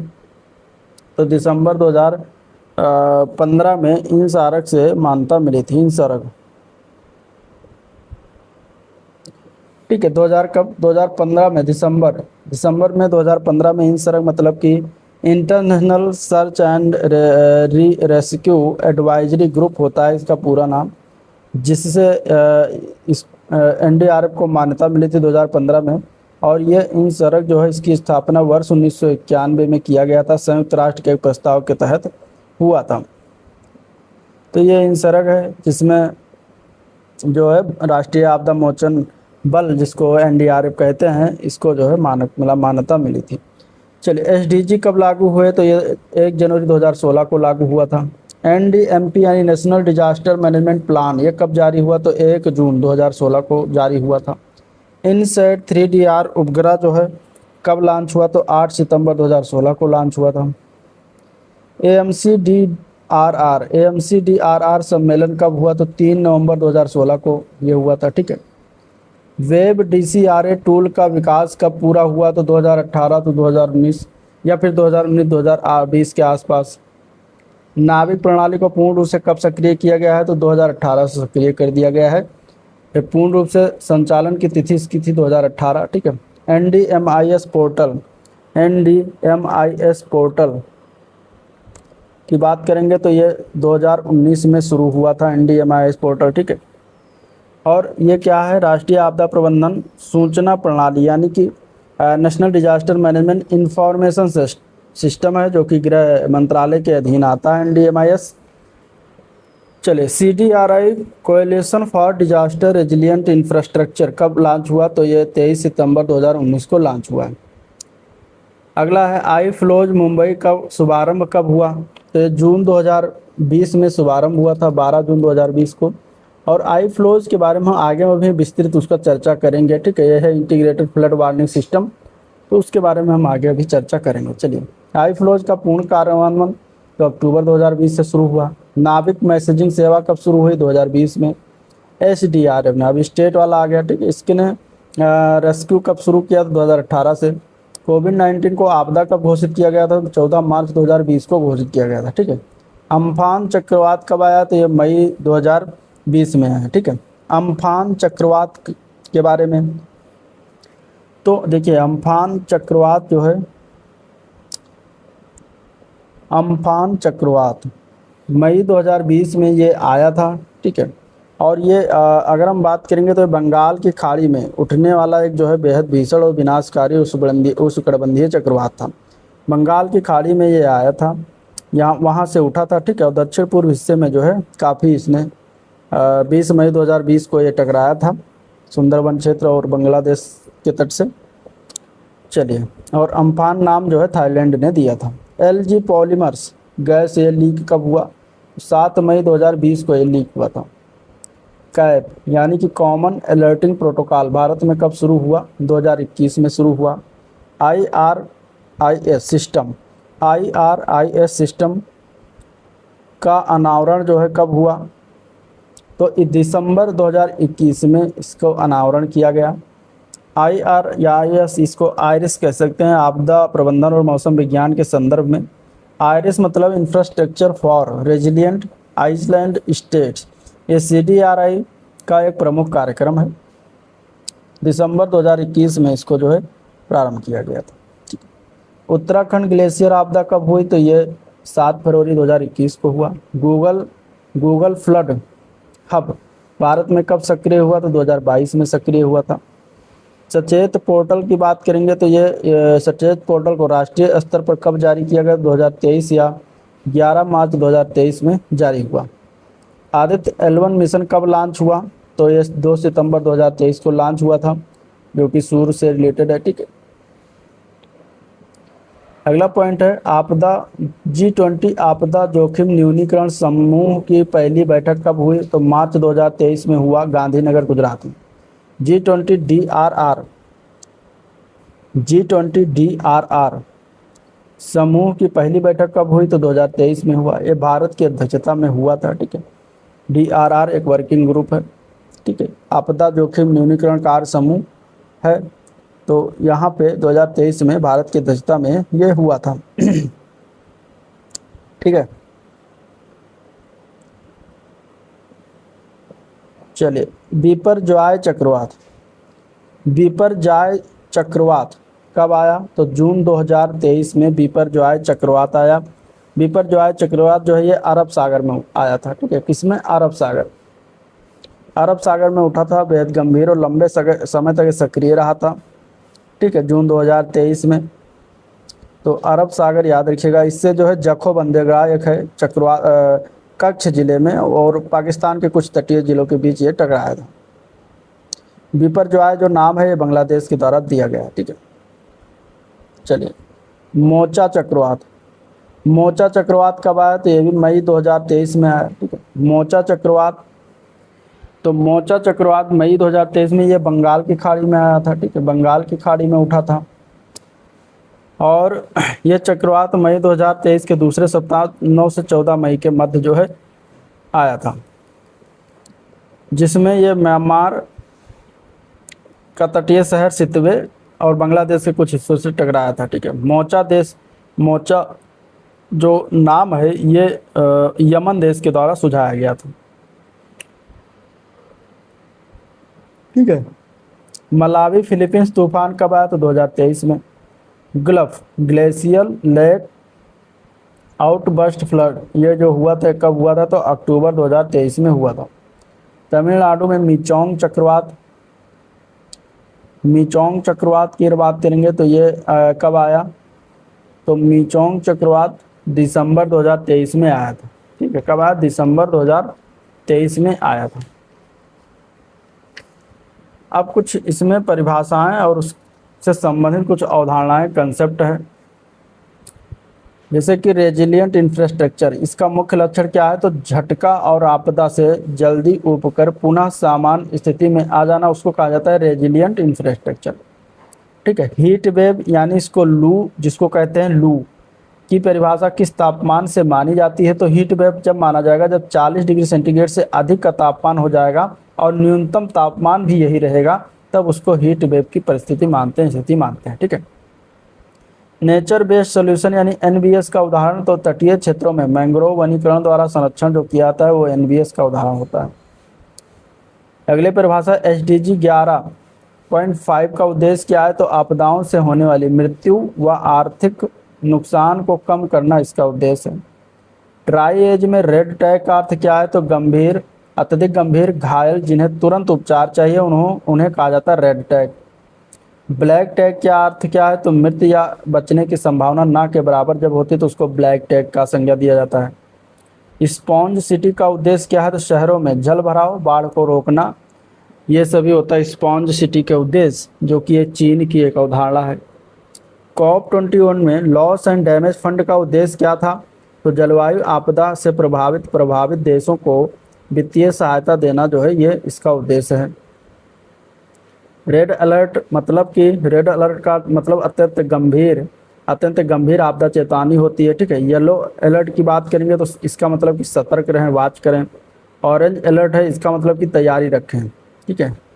वल्नरेबिलिटी का अर्थ क्या है? तो आपदा से प्रभावित होने की जो संवेदनशीलता होती है उसको वल्नरेबिलिटी कहते हैं। हजार्ड और डिजास्टर में क्या अंतर है? तो हजार्ड एक संभावित खतरा और डिजास्टर उसका वास्तविक प्रभाव है। रेजिलियंस यानी लचीलापन का अर्थ क्या है? यानी कि आपदा के बाद जल्दी सामान्य स्थिति में लौटने की क्षमता को रेजिलियंस कहा जाता है। ठीक है।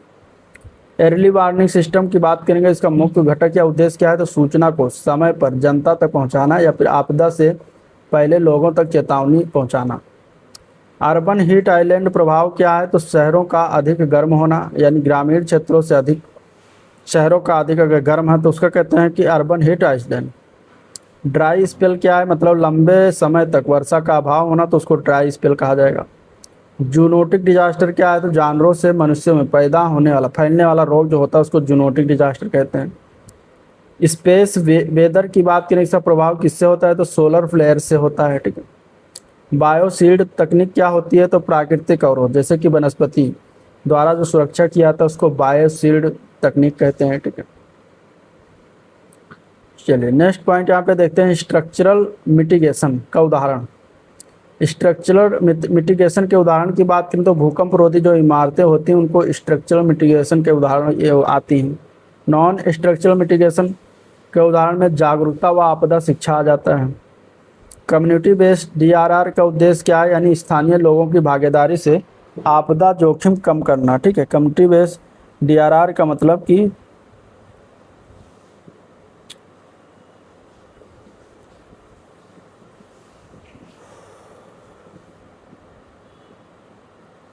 ठीक है। चलिए कम्युनिटी बेस जो DRR है इसका उद्देश्य है स्थानीय लोगों की भागीदारी से आपदा जोखिम कम करना। सिस्मिक माइक्रोजोनेशन का क्या है? तो छोटे क्षेत्रों में भूकंप जोखिम का विश्लेषण करना। ठीक है। हजार्ड मैपिंग क्या होता है? तो आपदा संभावित क्षेत्रों का मानचित्रण करना हजार्ड मैपिंग कहलाता है। हॉस्पिटल सेफ्टी इंडेक्स HSI का उपयोग किस लिए होता है? तो अस्पतालों की आपदा सुरक्षा व का मूल्यांकन करने के लिए होता है।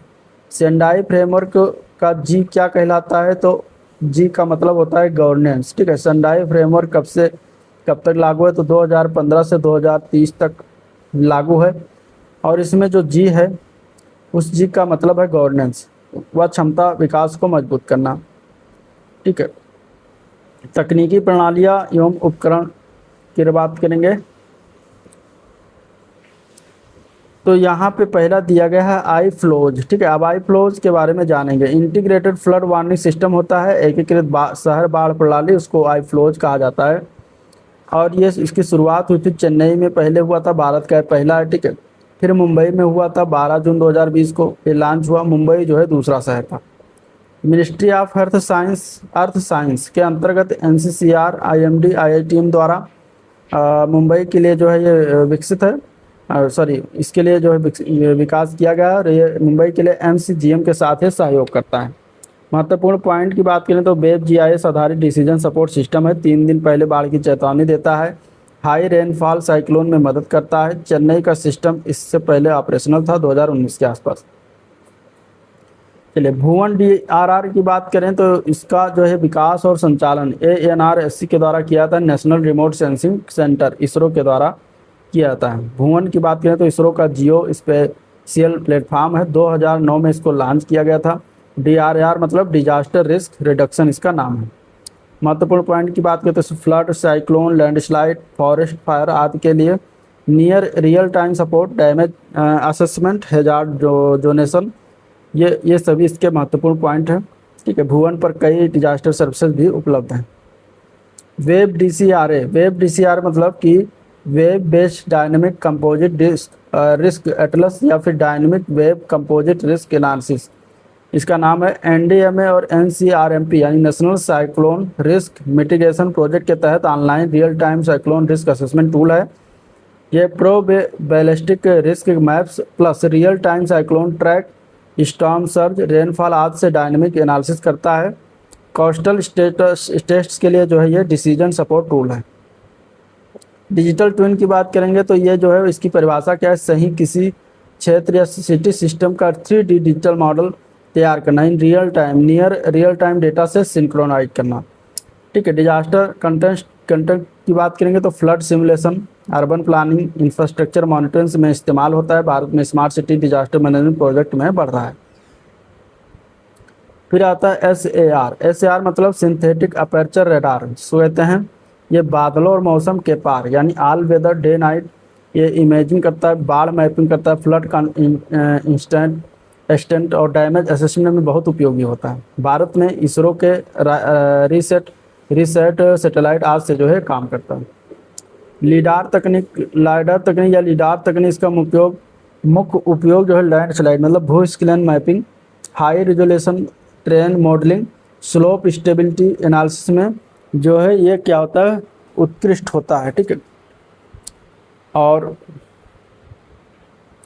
फ्लड प्लेन मैपिंग करता है, और फॉरेस्ट इन्वेंट्री में भी ये सहायक होता है। ठीक है, फॉरेस्ट इन्वेंट्री में भी ये सहायक होता है।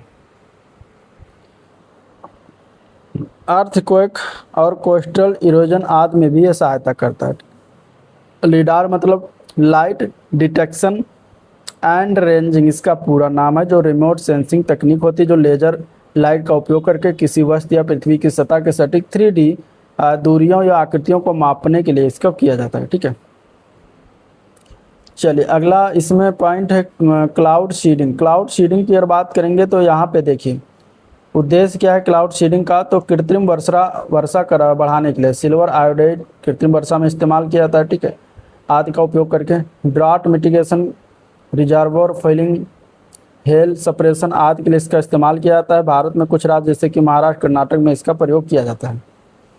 चलिए दामिनी ऐप का काम क्या है, तो इसका सही लाइटनिंग यानी बिजली जो गिरती है उसमें उपयोग करता है, उसको बताना इसका काम है। ठीक है, IMD प्लस IITM पुणे द्वारा विकसित किया गया है। 20 से 40 मिनट पहले ये अलर्ट करता है, GPS आधारित होता है। ठीक है, 2018 में लॉन्च किया गया था, कई भाषाओं में उपलब्ध है, किसान और खेत मजदूरों के लिए जो है बहुत उपयोगी है। चलिए अगला पॉइंट देखते हैं, emergency alert system cell broadcast system. ये शुरू कब हुआ, तो डिपार्टमेंट ऑफ टेलीकम्युनिकेशन के द्वारा ये जो है शुरुआत किया गया है, NDMA के सहयोग से C.DOT ने विकसित किया है। 2026 में नेशन वाइड रोल आउट या टेस्ट किया गया। एसएमएस से बेहतर है, इंस्टेंट जियो टारगेट नेटवर्क कंजर्वेशन में भी काम करता है, सचेत से ये जुड़ा हुआ है। ठीक है, सचेत ऐप की बात करते हैं। सचेत ऐप का विकास एनडीएमए और सी डॉट डेवलप द्वारा किया गया। ठीक है, ये क्या है तो डिजास्टर अर्ली वार्निंग ऐप है सचेत ऐप, जो जियो टारगेटेड अलर्ट है, आईएमडी वेदर सेफ्टी टिप्स आदि इसके सभी प्रमुख जो है काम है, सभी स्टेट और यूटीज में काम करता है। सैटेलाइट फ़ोन, सैट फ़ोन जिसको कहते हैं शॉर्ट फॉर्म में, ये एनडीआरएफ इसका उपयोग करती है, नेशनल डिजास्टर रिस्पांस फोर्स और अन्य डिजास्टर रिस्पांस टीम द्वारा के जो है इस्तेमाल किया जाता है। ये रिमोट एरियाज कम्युनिकेशन ब्रेकडाउन में क्रिटिकल होता है। ठीक है, एनडीएमए एसओ आदि इसको सपोर्ट करते हैं भारत में। चले, UN spider, United nation platform for space based information for disaster management and emergency response, इसका पूरा नाम। कार्य क्या है तो ये डेवलपिंग कंट्रीज को स्पेस बेस्ड इंफॉर्मेशन यानी सैटेलाइट डाटा उपलब्ध कराना। इसका काम सभी फेज यानी प्रिवेंशन, प्रिपेयर्डनेस, रिस्पांस, रिकवरी में, और UNOOSA के अंतर्गत 2006 में ये इस्टेब्लिश किया गया था। ठीक है, तो ये चीज़ें हो गई। अब कुछ महत्वपूर्ण संगठन हैं, उनके पूर्ण रूप देख लेते हैं ऑर्गेनाइजेशन और संगठन का, जैसे कि IMD। ठीक है, IMD का पूरा नाम क्या है, इंडिया मेट्रोरियोलॉजिकल डिपार्टमेंट। स्थापना हुआ था 1875 में, नई दिल्ली में इसका मुख्यालय है। ठीक है, ये क्या करता है तो पूर्व मौसम का पूर्वानुमान बताना, चक्रवात और मौसम संबंधी जानकारी देता है। INCOIS, Indian national centre for ocean information service, ये 1999 स्थापना, हैदराबाद में मुख्यालय है। समुद्री सूचनाएं, सूचना सेवाएं और सुनामी पूर्व चेतावनी। CWC, सेंटर वाटर कमीशन, ये 1945 में स्थापना, नई दिल्ली में इसका मुख्यालय। जल संसाधन प्रबंधन, बाढ़ पूर्वानुमान और निगरानी करना। GSI, geological survey of India, 1851 में स्थापना, कोलकाता में किया गया था, जो भूवैज्ञानिक सर्वेक्षण, खनिज संसाधन अध्ययन, भूकंप एवं भूस्खलन संबंधी जानकारी देना। IRCS, Indian red cross society, 1920 में स्थापना किया गया था, नई दिल्ली इसकी जो है मुख्यालय है। आपदा राहत, स्वास्थ्य एवं मानवीय सहायता प्रदान करना। WFP यानी कि वर्ल्ड फूड प्रोग्राम, ये 1961 में स्टार्ट किया गया था, स्थापना किया गया था। रोम, इटली में इसका क्या है मुख्यालय है। खाद्य सुरक्षा और आपदा प्रभावित क्षेत्रों में सहायता करता है, राहत सहायता। NDRF, national disaster response force, 2006 में स्थापना किया गया था, नई दिल्ली मुख्यालय। राष्ट्रीय स्तर पर आपदा की खोज, बचाव, राहत कार्य करना। UP SDRF, Uttar Pradesh state disaster response force की स्थापना लखनऊ में किया गया और उत्तर प्रदेश में आपदा प्रतिक्रिया में बचाव कार्य के लिए काम आता है। GFCC यानी कि गंगा फ्लड कंट्रोल कमीशन, 1972 में स्थापना किया गया, पटना में इसका मुख्यालय है। गंगा बेसिन में बाढ़ नियंत्रण व समन्वय करना। FCI, forest survey of India, 1981 में स्थापना, देहरादून में इसका मुख्यालय। वन संसाधन सर्वेक्षण एवं वनाग्नि की निगरानी करना। ठीक है, इसका काम है। अब आपदा प्रबंधन से संबंधित महत्वपूर्ण कुछ अधिसूचना से रिलेटेड देख लेते हैं, जैसे कि CRZ, संक्षिप्त रूप है, इसका पूरा नाम है कोस्टल रेगुलेशन जोन नोटिफिकेशन, और इस ये वर्ष की बात करेंगे तो 1991 में स्थापना किया गया था। ये तटीय क्षेत्रों के संरक्षण और विनियमन हेतु अधिसूचना जारी करता है। ठीक है, CSSR, collapsed structure search and rescue, इसका पूरा नाम है। ढही हुई इमारतों में खोज और बचाव की विशेष तकनीक के लिए इस्तेमाल करते हैं, जिसका उपयोग NDRF द्वारा करा जाता है। IMCTs, inter ministerial central team, ये केंद्र सरकार की टीम है जो आपदा के बाद क्षति और राहत आवश्यकताओं का आकलन करती है। ठीक है, SOP, स्टैंडर्ड ऑपरेटिंग प्रोड्यूसर, ये क्या करता है तो विभिन्न कार्यों एवं आपदा प्रबंधन के लिए निर्धारित मानक संचालन प्रक्रिया होती है। ग्लफ यानी कि ग्लेशियल लेक आउटबर्स्ट फ्लड, ये होता है हिम नदी झील के अचानक फटने से उत्पन्न जो विनाशकारी बाढ़ आता है तो उसमें ये काम आता है।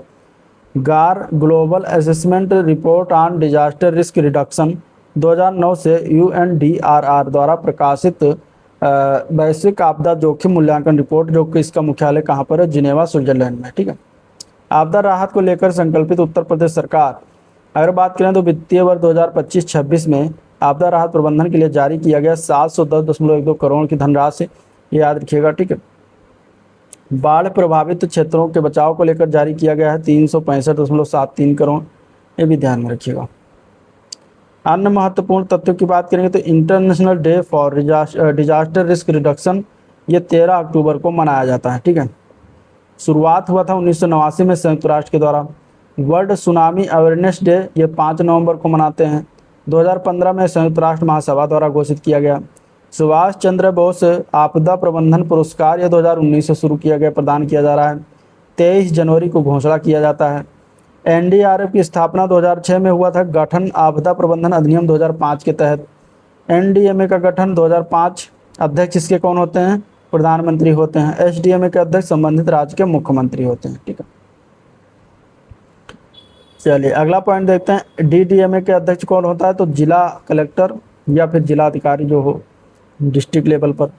नेशनल डिजास्टर मैनेजमेंट एक्ट कब आया? 2005 में आया। नेशनल डिजास्टर मैनेजमेंट प्लान ये 2016 में जारी हुआ। भारत की पहली राष्ट्रीय आपदा प्रबंधन योजना है।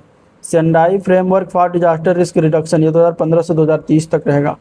जापान के सेंडाई शहर में अपनाया गया था। ठीक है, होएगो फ्रेमवर्क फॉर एक्शन ये 2005 से 2015 तक रहा था। सेंडाई फ्रेमवर्क का पूर्ववर्ती है।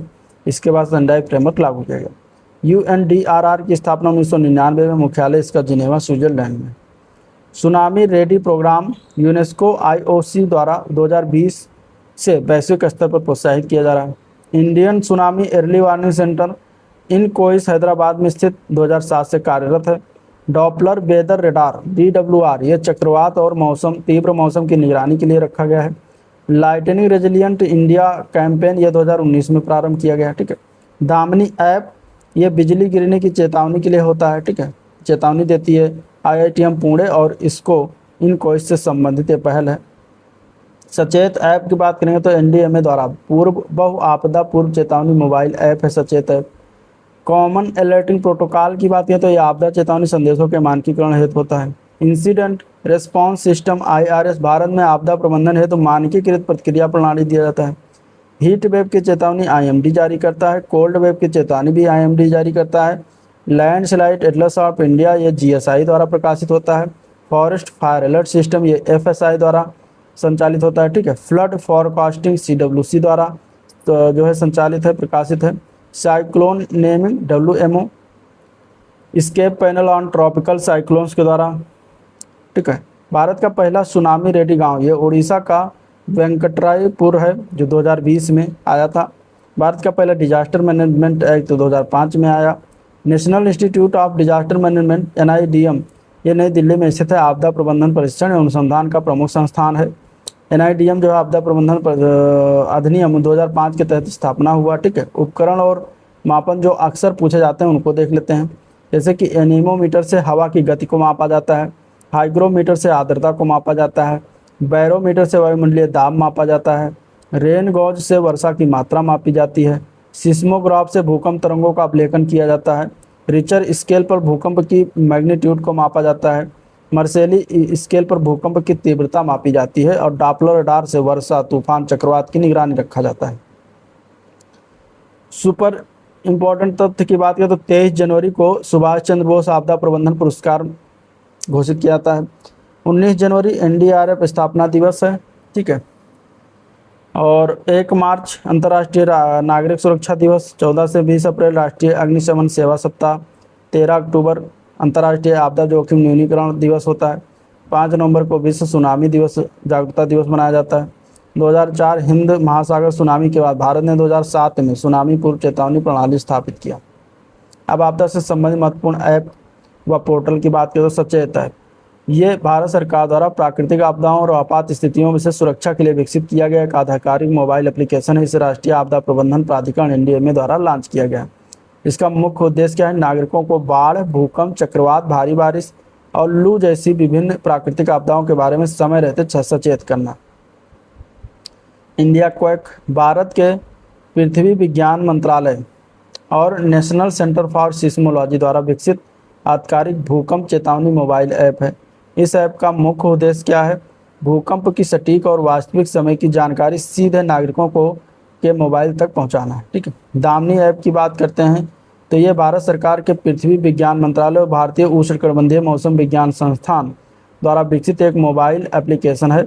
ये ऐप जो है आकाशीय बिजली गिरने से 30 से 40 मिनट पहले जो है चेतावनी देता है जिससे लोग सुरक्षित स्थान पर जा सकें और जान माल की रक्षा हो सके।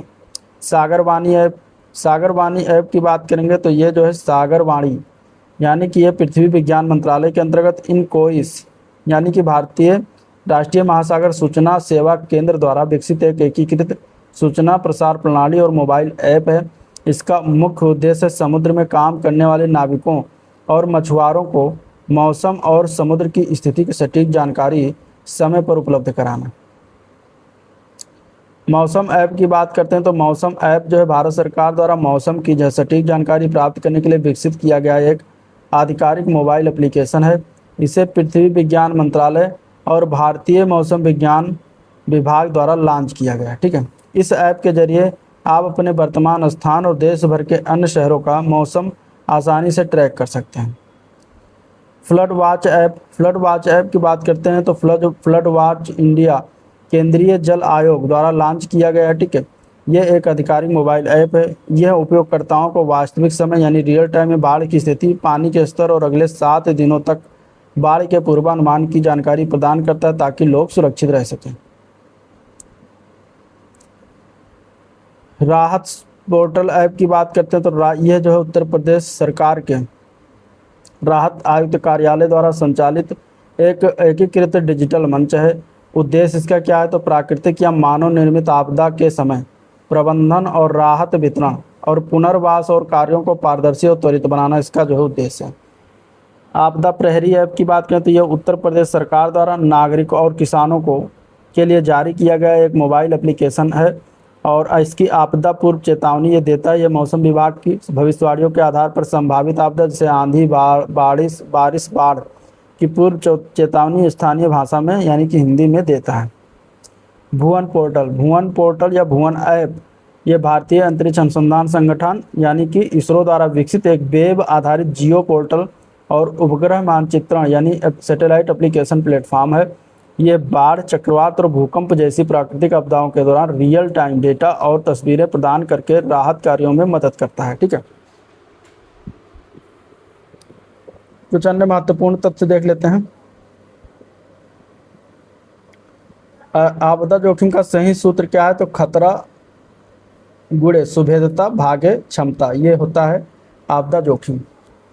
तो ध्यान में रखिएगा, पूछा गया क्वेश्चन है। मॉक ड्रिल की बात करते हैं तो मॉक ड्रिल का अर्थ है किसी आपदाकालीन या संकट की स्थिति जैसे आग, भूकंप, सुनामी या युद्ध के लिए किया जाने वाला कृत्रिम या पूर्वाभ्यास है।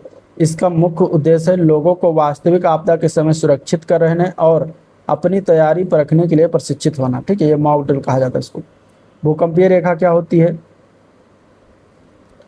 तो ये भूकंप विज्ञान में समान भूकंपीय तीव्रता वाले स्थानों को मिलाने वाली काल्पनिक रेखा को समभूकंप रेखा कहते हैं। ठीक है, ये मानचित्र पर खींची जाती है और उन सभी जगहों को जोड़ती है जहां भूकंप का कंपन या तीव्रता समान रूप से महसूस की गई है।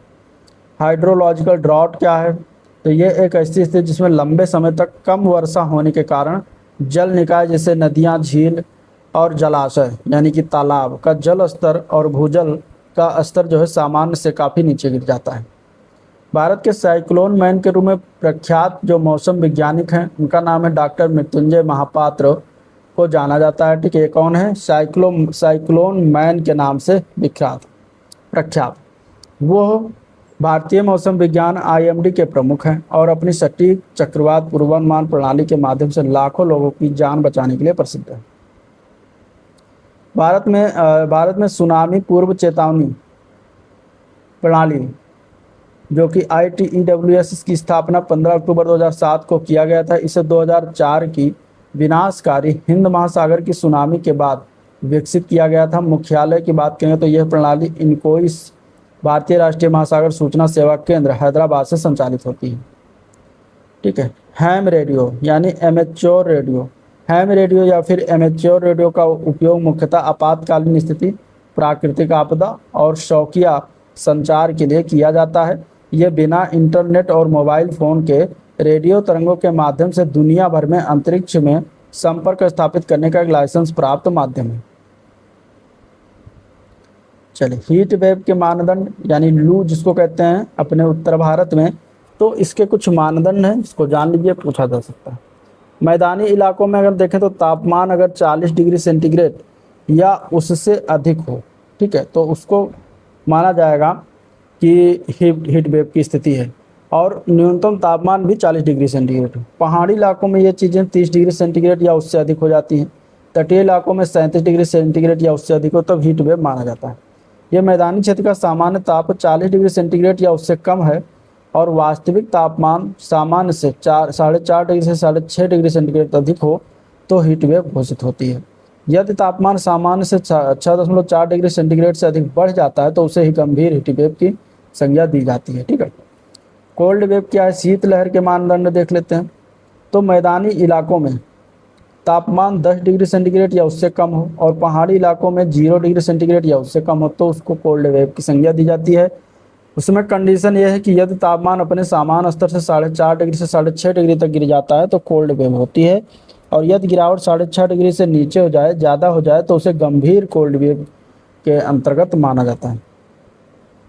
आपदा प्रबंधन में ट्राई एज का अर्थ है, ट्राई एज ऑप्शन आया था, अभी शब्द आया था, तो इसमें आपदा प्रबंधन में ट्राई एज एक फ्रांसीसी शब्द ट्रायर से आया जिसका अर्थ है छांटना या वर्गीकृत करना।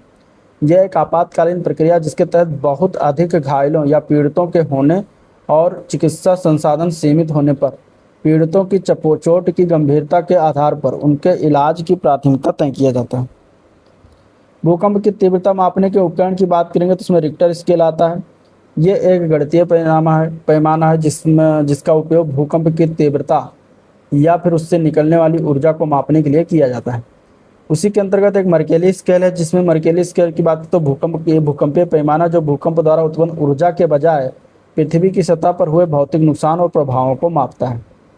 इसे 1 से लेकर 12 तक के रोमन अंकों में दर्शाया जाता है, जहाँ कम संख्या होती है हल्के झटके और अधिकतम संख्या जो होता है वो पूर्ण विनाश को दर्शाती है। भारत में बाढ़ जो है पूर्वानुमान और प्रारंभिक चेतावनी जारी करने के लिए केंद्रीय जल आयोग CWC नोडल संगठन है। नागरिक सुरक्षा संगठन का मुख्य आदर्श क्या है? तो सर्वभूत हिते रतः नागरिक सुरक्षा अधिनियम 1968। भारत मौसम विज्ञान यानी IMD गंभीर मौसम के खतरे को समझने और तैयारी करने में मदद के लिए 4 कलर कोडित रंग आधारित अलर्ट जारी करता है। IMD द्वारा जारी 4 अलर्ट कुछ इस प्रकार होता है, जिसमें ग्रीन अलर्ट होता है मतलब कोई चेतावनी नहीं, येलो अलर्ट मतलब सतर्क रहें और निगरानी रखें। इसके अलावा ऑरेंज अलर्ट जब आए तब इसका मतलब कि तैयार हो जाएं, कार्रवाई के लिए तैयार रहें। ठीक है, रेड अलर्ट जब आ जाता है इसका मतलब कि तत्काल कार्रवाई करें, तुरंत एक्शन लें। चलिए, क्या आपदा प्रबंधन अधिनियम में किसी आपदा को राष्ट्रीय आपदा घोषित करने का स्पष्ट प्रावधान है? तो इसका आंसर हो जाएगा नहीं, क्योंकि आपदा प्रबंधन अधिनियम 2005 में किसी भी आपदा को राष्ट्रीय आपदा घोषित करने का कोई स्पष्ट वैधानिक या कानूनी प्रावधान नहीं है। कानूनी प्रावधानों का अभाव की बात करें तो केंद्र सरकार ने विभिन्न अदालत एवं मंच पर यह स्पष्ट किया है कि भारत में किसी भी प्राकृतिक या मानव निर्मित आपदा को राष्ट्रीय आपदा घोषित करने का ना तो कोई कार्यकारी प्रावधान है ना ही कोई कानूनी का। ठीक है, फुजीटा स्केल क्या है? तो ये टॉर्नेडो जो आता है उसकी तीव्रता को मापने के लिए फुजीटा स्केल का इस्तेमाल करते हैं। साफिर सिम्पसन स्केल जो है ये हरिकेन की शक्ति को मापने का पैमाना होता है। NDRF में शामिल हुआ महिलाओं का पहला बैच जो था, महिलाओं का पहला बैच जनवरी 2021 में शामिल किया गया था और इनकी पहली टीम उत्तर प्रदेश के गढ़ मुक्तेश्वर में तैनात किया गया था। आपदा प्रबंधन में हस्तक्षेप का सही क्रम तो पहले रोकथाम, फिर शमन, फिर तैयारी, फिर प्रतिक्रिया, फिर पुनर्प्राप्ति, इस तरीके से इसका जो है क्रम होता है। मिलाने को आ जाएगा तो उसको याद रखिएगा। वित्तीय वर्ष 2025-26 में आपदा राहत प्रबंधन के लिए जारी किए गए 710.12 करोड़ रुपए की धनराशि जो है जारी किया गया, जिसमें बाढ़ प्रभावित क्षेत्रों के लिए बचाव के लिए जारी किए गए सर्वाधिक 365.73 करोड़ रुपए है। यूपी आपदा प्रबंधन पर 410 करोड़ रुपए खर्च होंगे। फसलों के नुकसान पर किसानों को तुरंत मुआवजा दिया जाएगा। मुख्य सचिव ने बैठक के लिए आपदा प्रबंधन संबंधित 31 परियोजनाओं को मंजूरी दी है। स्वीकृत परियोजनाओं में मानव वन्य जीव संघर्ष को कम करने के लिए 34.75 करोड़ रुपए दिए गए।